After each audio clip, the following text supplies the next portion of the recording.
Poverty in America, A Practical Approach by Lucas Payne and Cameron Lee.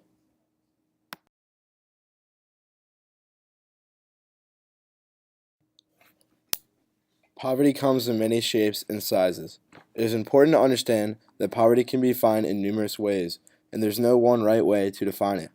According to John Iceland, there are two basic types of poverty measurement: absolute and relative measures. Absolute measures usually contain thresholds created from the analysis of standard budgets and monetary inflation. Relative measures of poverty not only take into account economic deprivation, but also factor in social and cultural deficiencies.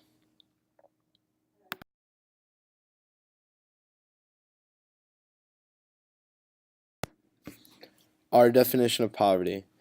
We believe that poverty is the lack of financial resources and sufficient combined capabilities to live a stable life.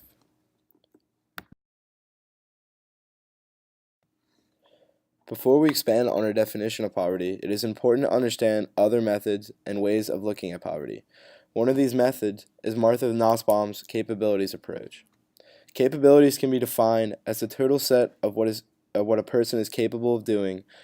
From there, capabilities can be broken down into two subgroups, central and combined. Central capabilities are ones that matter to live a dignified life, and combined are the total set of capabilities one can tangibly have or achieve.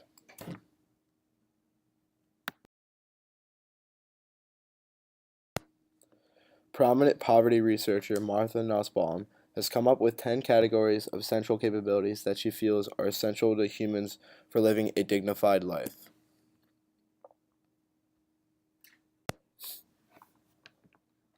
One of these central capabilities is life.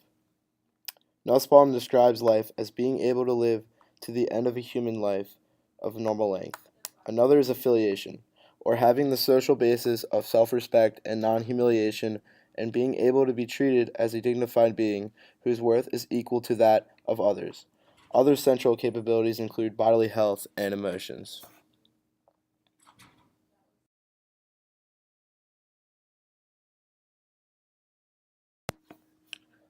Although Nussbaum's capability approach is a sensible way of categorizing poverty, we believe it is too impractical to implement. It would require substantial economic resources to measure something that is arguably immeasurable. The capability measurement of poverty also does not factor in a person's right of choice or functioning. A person may have the capability to achieve something, but that does not mean that person will choose to do that. For example, people choose to fast for long periods of time because of religious reasons, even though they have the economic means to have the capability to eat. So, in terms of a capability approach, would these people be considered poor because of their lack of food intake? To avoid getting caught up in an endless discussion about the capabilities approach, let's look at a more practical way of measuring poverty. You may currently be wondering how we currently measure the poverty threshold in America. We use the official poverty measure, or OPM, which is an absolute measure created in 1965 by Molly Orshansky. This measure calculates an economy food plan for the average American family and multiplies that cost by 3 to determine the poverty line. Additionally, this measure is adjusted for inflation. Those Americans below this fine line are defined by the U.S. government as impoverished and those above as non-impoverished. While this may have been an accurate depiction of a family's poverty half a century ago, many socioeconomic factors have changed its accuracy in measuring America's poverty. One of the most obvious cons about this OPM is that it assumes food is one-third of a family's budget, when in reality it is about one-sixth of a household's budget today. Also, another con is that it determines a household's resources based on gross annual pre-tax income. Most people would argue that taxes are mandatory expenses and should not be considered as disposable income. Additionally, the OPM does not take into account other non-discretionary expenses or those that are not a part of disposable income, like transportation costs for work, childcare, and medical out-of-pocket expenses. Other bad things about the OPM are that it fails to take into account geographical differences and their differing costs, and also that it fails to measure the depth of poverty in those that are in risk of either entering or exiting poverty. Yet another negative about the OPM is that it does not take into account non-cash benefits like SNAP or food stamps, tax credits, and Medicaid. Therefore, those factors designated to help the poor and that would bring down the poverty rate are not taken into account. One last con about the OPM is that it does not account for cohabitation, but rather only for blood-related relatives and spouses. When the OPM was created, cohabitation was not common for Americans. Yet today, cohabitors, in some instances, pull together both of their resources for their economic success. While the OPM may be a little outdated and somewhat incomplete, it does, however, take into account cash welfare for programs like TANF or welfare and Social Security that would help the poor.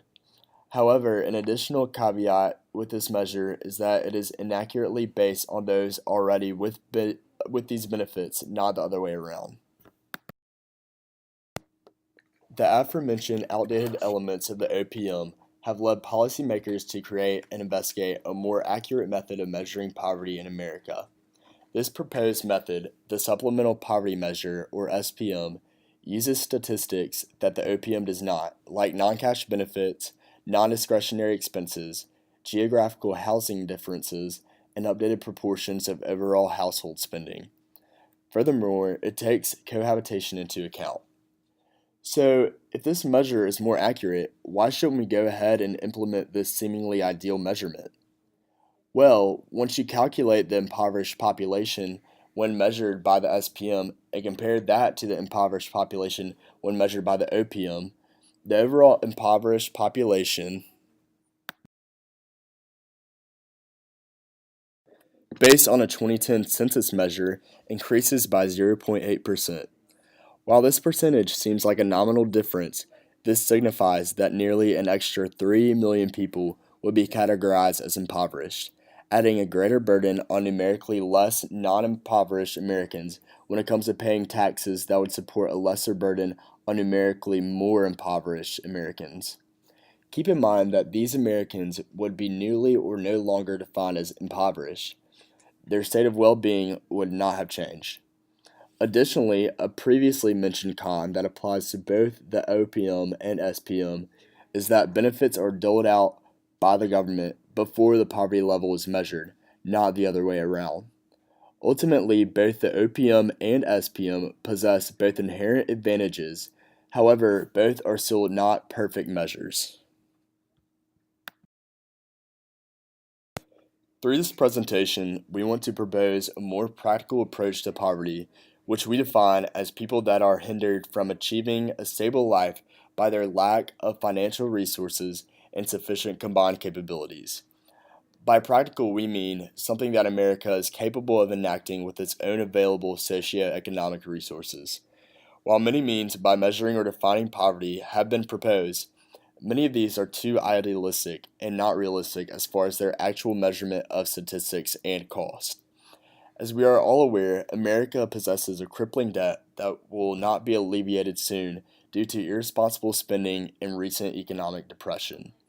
If America is incurring debt due to its spending, not only on welfare programs but other programs, how could America possibly support a greater number of citizens from a potential new measure or definition of poverty?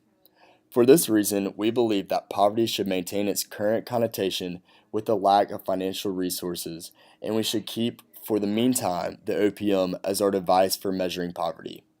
However outdated and incomprehensive this measure may be, the drastic change from the OPM to the SPM could cause severe economic problems, especially in our current fragile economic state.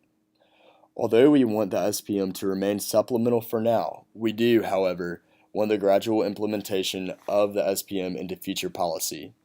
Furthermore, by maintaining our definition of poverty, we do not want to abandon or undermine the definition of human capabilities. While this may have an impact on one's stability in society, we do not think that it plays as big of a role as one's financial resources on his or her stability. Additionally, it is hard to place capabilities in the measurement for poverty level and determine how they quantitatively could alter one's level of poverty. Perhaps further projects may help us do so. Ultimately, poverty is a crippling issue that affects all Americans. However, we must measure and define poverty in a way that is beneficial for all Americans.